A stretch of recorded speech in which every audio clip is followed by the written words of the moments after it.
So welcome back, MacJas Nation. I'm Jasmine. This is Mac, and I am about to talk to you guys about what app you should use to become a truck driver. Okay. Well, what we use to help us become truck drivers and get our permit to work for Prime.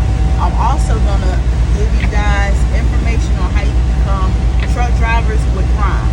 I don't know the process about everybody else, but I know the process about Prime and what me and my wife went through and did to become truck drivers. We just made our year November 28th with Prime. We only had to do 1 year of dedication to where we didn't have to pay for school.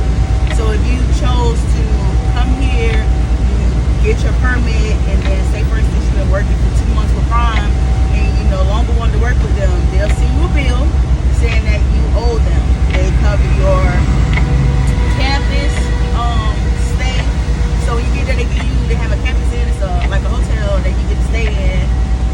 When they register you or whatever, you come to the facility, you go through your orientation week, and when all that is happening, they give you your badge, they drug test you, and they drug test you, and then they go over your application, make sure everything is how it's supposed to be.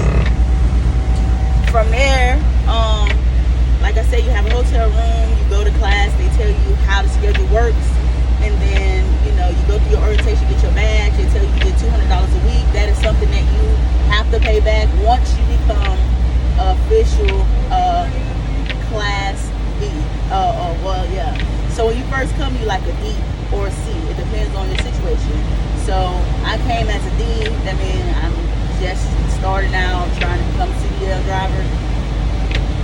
We went through like a sim class. That's a simulator. They see how you drive. It's nothing scary. They do different conditions. So you get rain, you get snow, and they just see how you drive on that. Then you get a packet that tell you, which I have the packet, guys, for those that want to become CDL drivers with Prime and do your test in Missouri, okay, because different locations have different verbiage, that's what they say, how they say, the wording that you say for your pre-trip.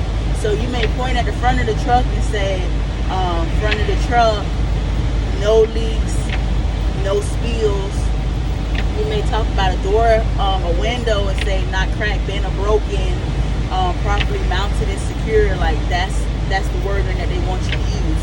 And when you read through the packet and you start pointing to the objects like the window shield, the windshield wipers, the mirrors, you do it in a certain order, and then you say the verbiage, the wording, the same way each time. When you get out and look at your steer tires, your drives, and your trailer tires, it's a little difference as far as like the pressure you gotta have in your tires and stuff like that, like as far as the wording. But when you get to like the brake chamber, when you get to the airlines, when you start talking about that, the brake lines, like it's the same wording over and over as you go through each piece, and it'll be like, oh my God, I'm saying the same thing over and over, but you just gotta know it. You do this all the time when you check in your truck.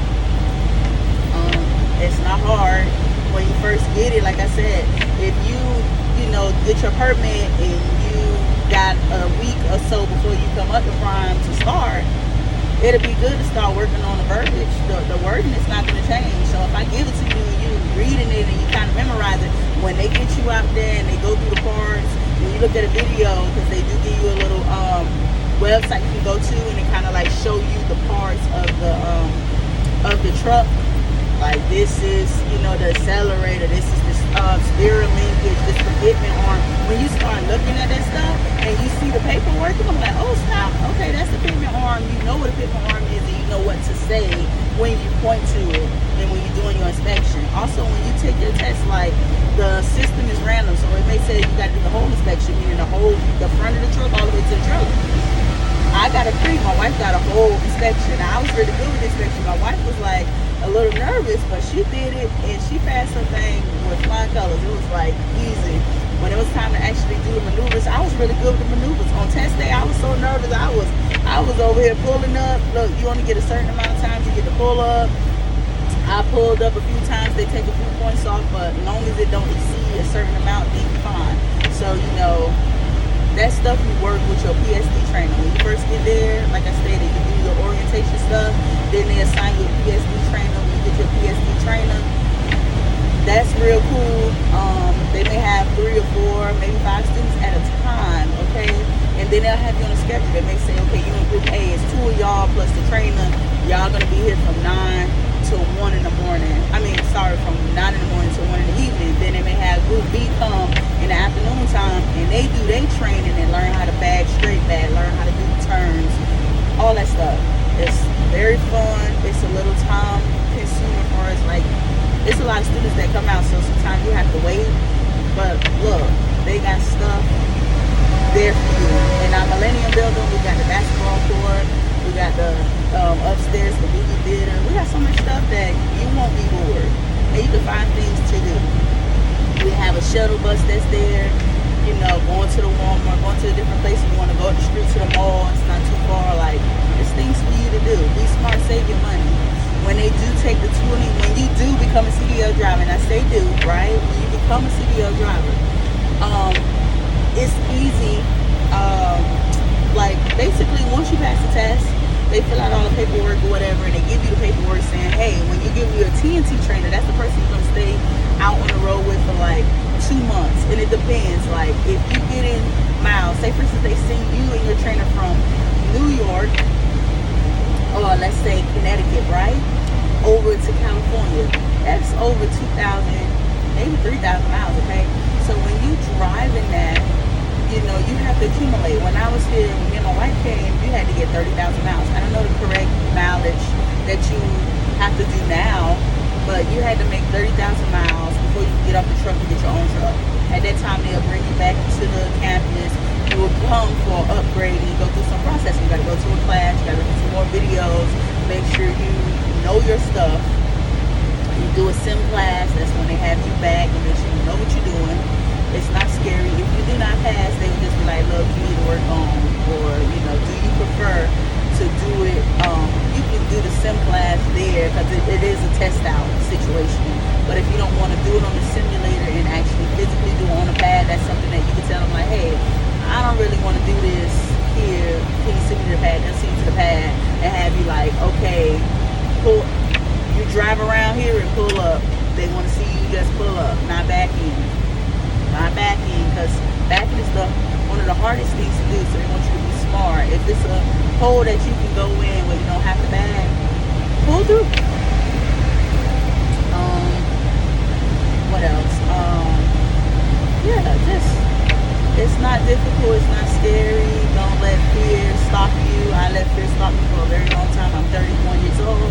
I'm very happy where I'm at currently, but I could have been doing this a long time ago, because I did want to drive trucks at one point in my life, and I just chose not to do it. But yeah, please let me know if you guys want to know any more information. Again, you know, guys, you can DM me. Please follow my YouTube, MacJas Nation. Follow our YouTube channel. We're gonna post a lot of videos. We're going to a Carnival Spirit cruise this January for our anniversary. It'll make 3 years. Make sure you guys follow my Facebook, my Instagram. You know, whichever way you guys need to contact me and reach out to me, please. I do not buy it. I have whatever knowledge I have, I'm freely giving it out. You know, just let me know. What else? Yeah, I mean, overall, it's been a great experience. Soon, me and my wife will be we're going to actually record a video today, guys. We're going to record a video on our experience with crime for a year. I think I mentioned it before, but we've been back and forth doing other stuff. But we're going to sit down and do our year review of being with crime, pros and cons, things you should know. I don't want you to come out here and just think it's all peaches and cream. Listen, our first week out, we got some stories for you guys, because like, we had trailer issues. When I tell you, we got a lot of stuff to tell you guys. So I ain't gonna bombard you so much with this video. Make sure you download the app called CDL Prep. If you trying to get the manual for your state, make sure you go in the settings and look for your menu for your state, because it's different manuals, it's different places. I was in Florida, I looked at the Florida menu before I started going into the selection where I can pick the general knowledge to practice it and then do the testing. If you start kind of like memorizing the questions with the answers, and you read the book a little bit, like back and forth, you try to get a better understanding, because sometimes you can read the book and be like, well, what do they mean by this? Or you read a question, you're like, I'm trying to figure it out. You go to the book, you got a reference, and then the answer makes sense. You good. When you in Florida, when you do your CDL testing as well, like the questions be like 25 questions, you get 16 right. Okay. General knowledge, I think it was probably like 40 questions, you gotta get 25 right. Something like that. But you know, the air brakes, 25 questions, you get 16 right, you pass. So don't overwhelm yourself. It's no cost. When you take the test the first time at the CDL, at the DMV, any test, if you got to repeat, is $5, and they may not let you take it the same day. They may make you come another day and take it. But look, guys, if you want to do it, if you're not afraid of being out on the road, don't forget, you don't have to be over the road drivers. Y'all guys, you can do local, you can go work at the port, you can it's so many different areas to truck in. It's a lot of different options. You can work locally if that's what you prefer. It's really what your end goal is and what it is that you want to do. And lastly, if you guys decide to become lease operators, okay, you got company drivers, lease operators, and owner-ops. Owner-ops own their truck.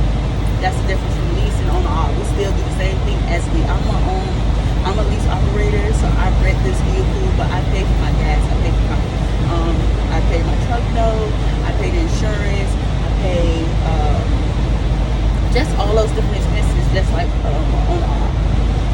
It allowed me to make more money when you company, and I get to have say in, like, if I want to turn down a load or not, if I want to outside of turning down the load, if I want to go home, I just be like, hey, I'm getting off the truck this day. As with company, you have to request it, they got to approve it. You do go wherever they send you, so keep all those things in mind. Make sure you pay your taxes, guys.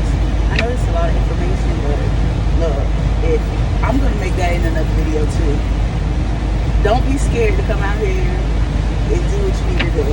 They have it very set up for you, all these different departments. You got your permits, you got your law department, you got your fleet managers. Like, you have so many different departments. You have advocates, which is the company that we use for our taxes. If you choose to file taxes with them, they monitor all year for you. They see your pay settlements, things like that, and they're able to tell you what you should pay quarterly, so you don't have to pay a big lump sum at the end of the year. Those people that's real good with saving their money, sure, wait until the end of the year so you don't overpay, and then you just pay. Remember, it's an estimate, so sometimes you can pay over and then the IRS have to send you the money back, or they could be like, we can put it on the next tax year for you, and you pay less in taxes. But that's all up to you. Don't play with your money, save your money, and enjoy life. Stay tuned for the next videos, and any questions, again, reach out to me. I'm here, I'm all ears, and whatever knowledge I have, I'll get to you guys. Thank you for watching the video. Have a good day.